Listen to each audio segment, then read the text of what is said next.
Hello. We will start with the CrPC. The Code of Criminal Procedure, 1973 ACT number 2 of 1974, date 25th of January, 1974, an act to consolidate and amend the law relating to criminal procedure. Be it enacted by Parliament in the 24th year of the Republic of India as follows.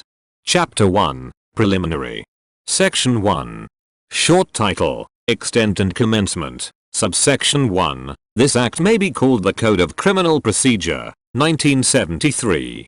Subsection 2. It extends to the whole of India except the state of Jammu and Kashmir, provided that the provisions of this code, other than those relating to chapters 8, 10 and 11 thereof, shall not apply. Clause A. To the state of Nagaland. Clause B. To the tribal areas, but the concerned state government may, by notification, apply such provisions or any of them to the whole or part of the state of Nagaland or such tribal areas, as the case may be, with such supplemental, incidental or consequential modifications, as may be specified in the notification.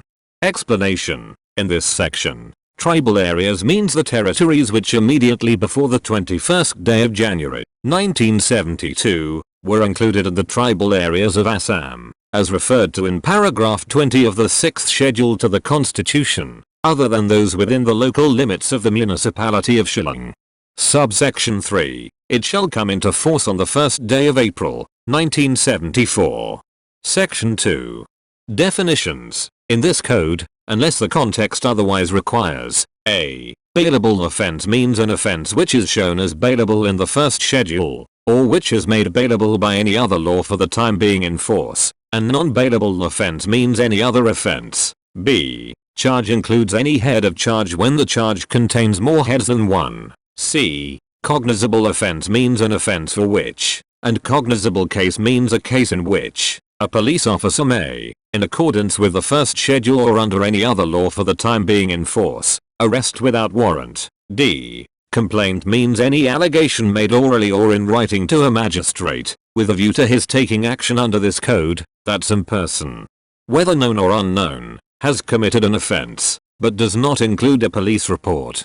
Explanation. A report made by a police officer in a case which discloses, after investigation, the commission of a non-cognizable offense shall be deemed to be a complaint, and the police officer by whom such report is made shall be deemed to be the complainant. E. High Court means 1. In relation to any state, the High Court for that state. 2. In relation to a union territory to which the jurisdiction of the High Court for a state has been extended by law, that High Court. 3. In relation to any other union territory, the highest court of criminal appeal for that territory other than the Supreme Court of India. F. India means the territories to which this code extends. G. Inquiry means every inquiry, other than a trial, conducted under this code by a magistrate or court. H. Investigation includes all the proceedings under this code for the collection of evidence conducted by a police officer or by any person, other than a magistrate, who is authorized by a magistrate in this behalf. I. Judicial proceeding includes any proceeding in the course of which evidence is or may be legally taken on oath. J. Local jurisdiction, in relation to a court or magistrate, means the local area within which the court or magistrate may exercise all or any of its or his powers under this code, and such local area may comprise the whole of the state, or any part of the state, as the state government may, by notification, specify. K. Metropolitan area means the area declared, or deemed to be declared, under Section 8, to be a metropolitan area. L. Non-cognizable offense means an offense for which, and non-cognizable case means a case in which, a police officer has no authority to arrest without warrant. M. Notification means a notification published in the official gazette. N. Offense means any act or omission made punishable by any law for the time being in force and includes any act in respect of which a complaint may be made under Section 20 of the Cattle Trespass Act.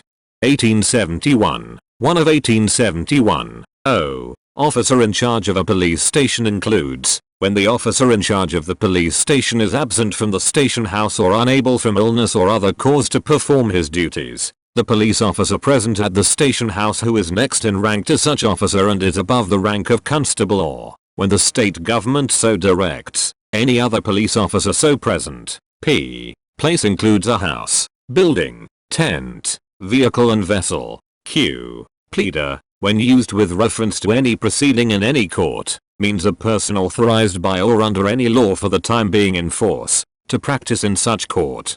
And includes any other person appointed with the permission of a court to act in such proceeding. R. Police report means a report forwarded by a police officer to a magistrate under subsection 2 of section 173. S. Police station means any post or place declared generally or specially by the state government to be a police station, and includes any local area specified by the state government in this behalf. T. Prescribed means prescribed by rules made under this code. U. Public prosecutor means any person appointed under section 24, and includes any person acting under the directions of a public prosecutor. V. Subdivision means a subdivision of a district. W. Summons case means a case relating to an offense, and not being a warrant case. W. A. Victim means a person who has suffered any loss or injury caused by reason of the act or omission for which the accused person has been charged, and the expression victim includes his or her guardian or legal heir.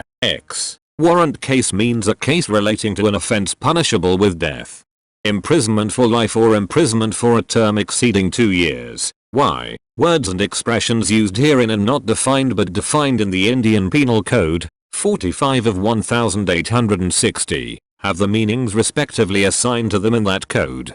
Section 3. Construction of references. Subsection 1. In this code, Clause A. Any reference, without any qualifying words, to a magistrate, shall be construed, unless the context otherwise requires. 1. In relation to an area outside a metropolitan area, as a reference to a judicial magistrate. 2. In relation to a metropolitan area, as a reference to a metropolitan magistrate. Clause B. Any reference to a magistrate of the second class shall, in relation to an area outside a metropolitan area, be construed as a reference to a judicial magistrate of the second class, and, in relation to a metropolitan area, as a reference to a metropolitan magistrate. Clause C. Any reference to a magistrate of the first class shall, 1. In relation to a metropolitan area, be construed as a reference to a metropolitan magistrate exercising jurisdiction in that area. 2. In relation to any other area, be construed as a reference to a judicial magistrate of the first class exercising jurisdiction in that area. Clause D. Any reference to the chief judicial magistrate shall, in relation to a metropolitan area, be construed as a reference to the chief metropolitan magistrate exercising jurisdiction in that area. Subsection 2. In this code, unless the context otherwise requires, any reference to the court of a judicial magistrate shall, in relation to a metropolitan area, be construed as a reference to the court of the metropolitan magistrate for that area. Subsection 3. Unless the context otherwise requires, any reference in any enactment passed before the commencement of this code, a. to a magistrate of the first class, shall be construed as a reference to a judicial magistrate of the first class. B. To a magistrate of the second class or of the third class, shall be construed as a reference to a judicial magistrate of the second class. C. To a presidency magistrate or chief presidency magistrate, shall be construed as a reference, respectively, to a metropolitan magistrate or the chief metropolitan magistrate. D. To any area which is included in a metropolitan area, as a reference to such metropolitan area. And any reference to a magistrate of the first class or of the second class in relation to such area, shall be construed as a reference to the metropolitan magistrate exercising jurisdiction in such area. Subsection 4. Where, under any law, other than this code, the function exercisable by a magistrate relate to matters, a. which involve the appreciation or sifting of evidence or the formulation of any decision which exposes any person to any punishment or penalty or detention in custody pending investigation, inquiry or trial, or would have the effect of sending him for trial before any court, they shall, subject to the provisions of this code, be exercisable by a judicial magistrate, or b. which are administrative or executive in nature, such as the granting of a license, the suspension or cancellation of a license, sanctioning a prosecution or withdrawing from a prosecution. They shall, subject as aforesaid, be exercisable by an executive magistrate. Section 4. Trial of offences under the Indian Penal Code and other laws. Subsection 1. All offences under the Indian Penal Code, 45 of 1860, shall be investigated, inquired into, tried, and otherwise dealt with according to the provisions hereinafter contained. Subsection 2. All offences under any other law shall be investigated, inquired into, tried, and otherwise dealt with according to the same provisions, but subject to any enactment for the time being in force regulating the manner or place of investigating, inquiring into, trying or otherwise dealing with such offences. Section 5. Saving. Nothing contained in this code shall, in the absence of a specific provision to the contrary, affect any special or local law for the time being in force, or any special jurisdiction or power conferred, or any special form of procedure prescribed by any other law for the time being in force.